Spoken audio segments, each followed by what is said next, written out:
Hi, I'm Elon Musk. I'm the co-founder of Tesla, SpaceX, PayPal, and Zip2. In fact, the only reason I started a company back in '95, an internet company, was because there were only a few internet companies and I couldn't get a job at any of them. So I tried to get a job at Netscape and sent my resume in and tried hanging out in the lobby, but I was too shy to talk to anyone. And then I was like, okay, well, I guess I'll have to start a company because I can't get a job anywhere. Sometimes finding a job is more difficult than having a job. And you start wondering if there's a point in continuing to do that. Maybe there's no point. Maybe you should start your own business. Maybe you should start your own school. Hello, ladies and gentlemen, I'm Bartolo from Gallery Teachers, and here we talk about the business of TEFL, that is teaching English as a foreign language. Our very special guest of today is Miranda Crowhurst from Twinkl. A few years ago, she opened her own school in Bolivia without even speaking the language, and she realized her dream. So if she has been able to do that, why can't we? This video is offered to you by galleryteachers.com. Check out our website if you want to start a career in teaching English. A lot of our members are teachers who just started. They took their qualification and then they have to market themselves. There are companies that say it's a fantastic period of time to be teaching English. Everyone is hiring at the moment. It's incredible. And from the other side, I read comments of people that are not able to find a job. Hey, there's something wrong. So what's your angle? Yes, we've had the pandemic, and then we've also had all of these law changes in China where you've seen multi-billion-dollar companies literally fold overnight because they can't continue operating. And I wouldn't underestimate the impacts that that will have on the difficulty of finding employment in the industry. I think now is the time when teachers are going to have to be, teachers who are looking for jobs are going to have to do two things differently. Firstly, they're going to have to do their research really, really well. So before they apply to a company, be like, okay, am I eligible? What qualifications are the benchmarks to this company? How do they want my CV to look? And tailor each application to that company. So, if you're applying to a job, read what they want and edit your CV to match that job description so that they will look at your CV and within 30 seconds, they will say, okay, this candidate meets my experience. When I was running the school in Bolivia, I was in charge of hiring all of the teachers. And so I know that the HR managers will only look at your application for about 35 to 45 seconds before they move on, because you are literally receiving hundreds of CVs. So do your research, make sure your CV matches. Make sure that your CV is not longer than 2 pages. It has to be short and it has to be perfect.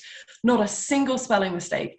If I was looking at a CV yesterday, they had full stops at the end of some sentences and not at the end of other sentences. It's that kind of detail that the HR manager will pick up on and say, okay, this is a person who's really on the ball.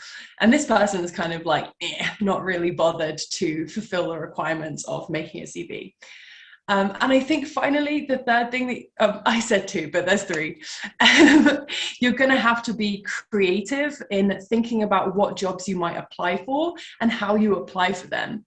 So broaden your job search, and also don't think that you just have to wait for a job to be available before you go after it. My first job as an ESL teacher, I did what's called a speculative application, which is I sent emails out to all of the schools in the country that I wanted to live in. And one of them got back to me and was like, oh yeah, actually we are thinking of hiring someone. And I got my first ESL job that way.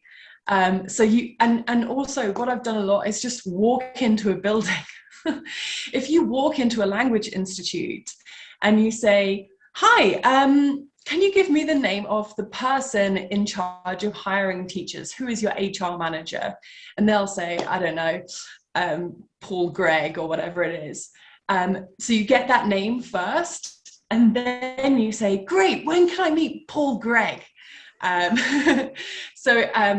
I promise you 9 times out of 10, they'll be like, oh, he's actually here right now. You can go through. So being a bit like creative and a bit sneaky. Maybe sneaky is the wrong word, but kind of having the initiative to go to the school, find out the name, ask for that person by name will get you in the door. I like your style. When I'm teaching the youngsters some interns, I say it's better to say sorry than asking permission. Exactly. And what's going to happen? Like, worst things worse, they'll say no. But that's not so bad, you know? It's scary. It is scary to just walk in and start asking people. But if you can. You are British, now you are living in the US. How come you ended up in Bolivia? So it was my dream to live in 4 different continents and open a language institute in my favorite continent. That was my dream. So which I've kind of done now. So I've lived also in Tanzania and now in the US, and we opened the school. So that kind of worked out weirdly. You opened a school, so I guess you're a millionaire, right? No. I don't think anyone goes into ESL for the money. Opening the school was it was a dream that I think we just wanted to see if we could do it.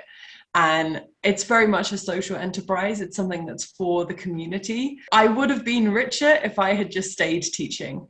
This was definitely not a money-making opportunity. But at the same time, I'm incredibly proud that we did it. And I think it's enriched our lives, but just not financially. We learned a lot, that's for sure.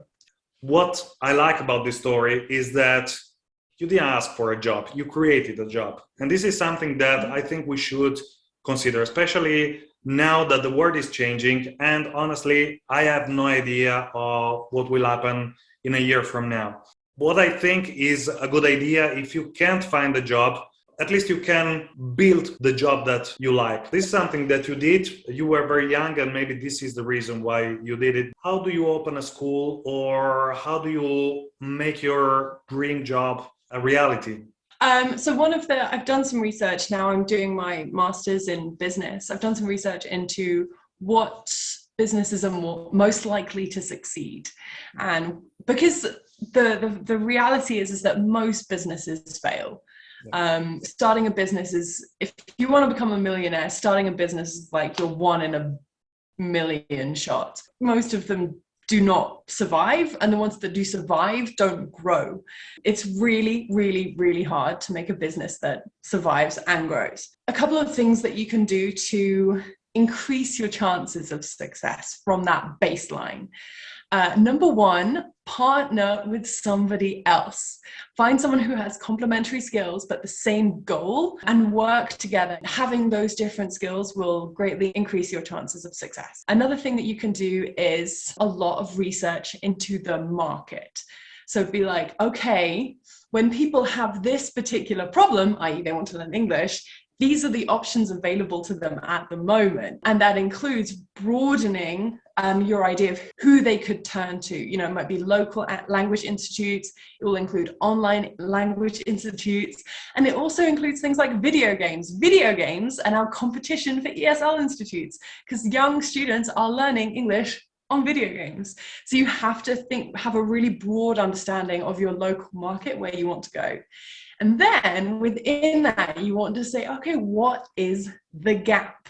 What need is not being specifically met that I can meet better than anyone else? So for example, with the school in Bolivia, there were language institutes available, but none of them had an incredibly high ensured quality of teaching. So we were like, okay, what we're going to do is make an institute we're not catering for everyone, but we're going to fill that top level need where people, you know, are getting the same experience as if they were at a language institute in London, for example. You know, it's that same quality.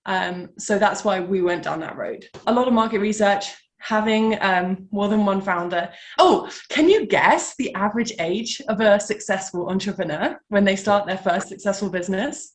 Can you guess? They must be very young, in their 20s. You are not correct, I'm afraid. It's 45. 5. That's interesting. Yeah. So having that extra experience, having contacts in the industry will really, really, really help you. That's very encouraging because a lot of people are thinking about a changing career at the moment and they are afraid they have to start over again and it's something really hard. How much money do you need to open a school? Well, there's 2 ways to start going about this.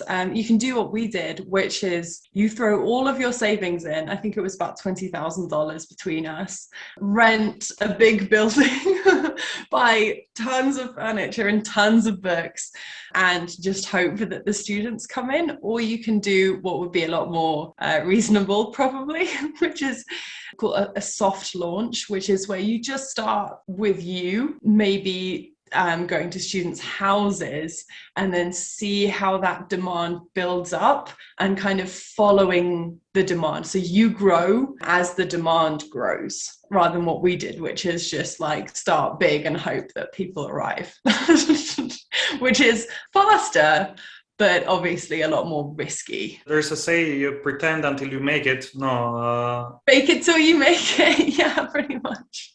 Yeah. Say always we think, even if it's just you, we are doing, just because it looks better. I like that. Let me check if we had several questions, interesting questions for you. What are the best and better paid jobs in TEFL? I would like to know too. I mean, I imagine if you could get a job in an international school, that would probably be good.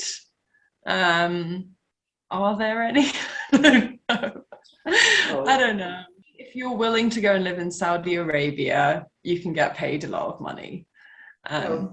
These like army bases in the desert, you know. I've been living in UK for many years, more than 10 years, and in Spain, in Tenerife, and now I just arrived in Italy, that is my home country. Something that I didn't expect is that it's easy. When you're going abroad, I am a very humorous guy and I want to make jokes.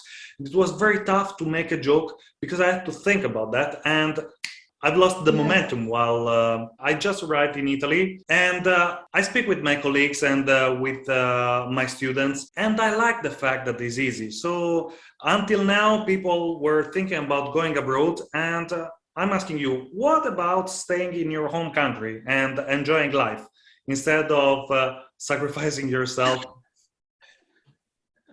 Why did you make life so hard for yourself, Miranda? That is a good question.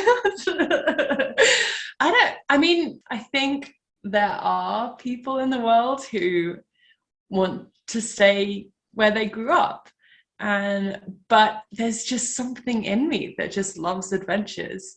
I can't help. I grew up just desperately wanting to travel.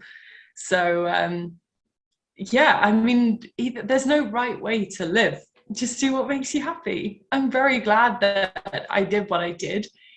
Even though it was extremely hard, it just felt like my life. I like the fact that you say extremely hard. So you are very popular, you are VIP, you are the face of Twinkl, but it's not been a present. You had to work very hard for that.